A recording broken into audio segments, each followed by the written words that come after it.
Meet Dave. Dave works for a company whose success is dependent on its ability to offer new and exciting products to its online customers, faster than its competitors. Dave is a developer who writes code for new products, new features, security updates, and bug fixes. Unfortunately, Dave needs to wait weeks for his work to be placed into production. This delay increases the pressure of staying competitive because some competitors are able to deploy new products and features much faster. In addition, this delay makes it very challenging for Dave to manage both the code that is pending to be pushed into production and the development of the next feature that he is responsible for producing. When Dave's code is finally deployed into the production environment, occasionally unforeseen errors or problems occur. This mostly happens because Dave is focused on writing code for his development environment, and it's not identical to the production environment. Meet Dave's coworker Anna. Anna is a system administrator from the operations team. She is responsible for maintaining and assuring the uptime of the production environment. The number of servers that she needs to administer is constantly growing because her company continues to launch new products and customers are consuming more of their services. This increase of servers has caused some challenges for Anna. The tools that she used to administer a few servers are not as effective when used to administer a much larger volume of servers. This challenge affects how new code is deployed in her production environment. Usually, when new code is released, it takes a little massaging to fit into the production environment. This is why she requires code deployments to be scheduled and are only allowed once a month. Once new code is actually deployed, it's her responsibility to diagnose any errors or problems caused by these changes.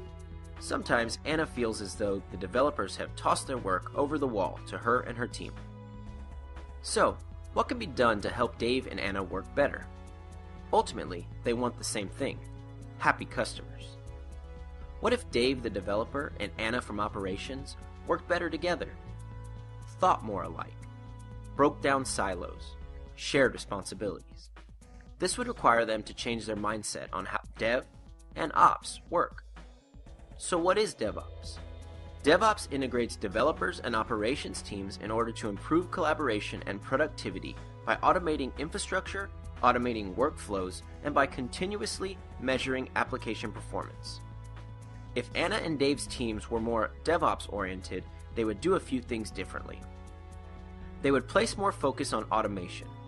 DevOps teams try to automate everything, from testing of new code to how infrastructure is provisioned.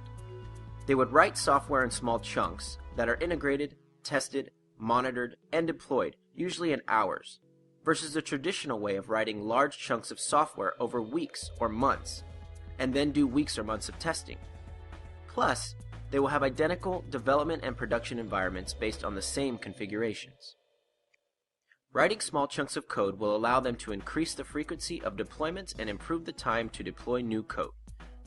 It also enables them to adopt an iterative process to monitor, measure, and improve the code and operations every day. Improve their ability to respond to market needs or other things that impact software. Instead of building and configuring software plus infrastructure manually on an ad hoc basis, Anna and Dave's teams would write configuration management code that describes how things should be built. As a result, they will have the ability to build infrastructure at scale, to dozens, hundreds, or even thousands of servers in multiple locations using different types of hardware. Another change that a DevOps-oriented team would do is to use a source control system to help manage, track, and document all of the changes to both the application code and configuration management code. The change that Anna and Dave would implement is to adopt a discipline of application performance monitoring and optimization in almost real time. This will allow Dave and the rest of his developers to understand the performance impact of their changes. The ultimate goal is to have a production environment that gives their customers a great experience. So what benefit does having a DevOps-oriented team give Anna and Dave's company? Well, it allows them to increase the rate of software delivery and improves the company's time to market, potentially from months and weeks to days and hours. This will be a huge competitive advantage. It also allows them to maintain better business focus by automating their infrastructure so that they can focus on things that improve the business and their online content. They will spend more time on these activities that add more value to their organizations.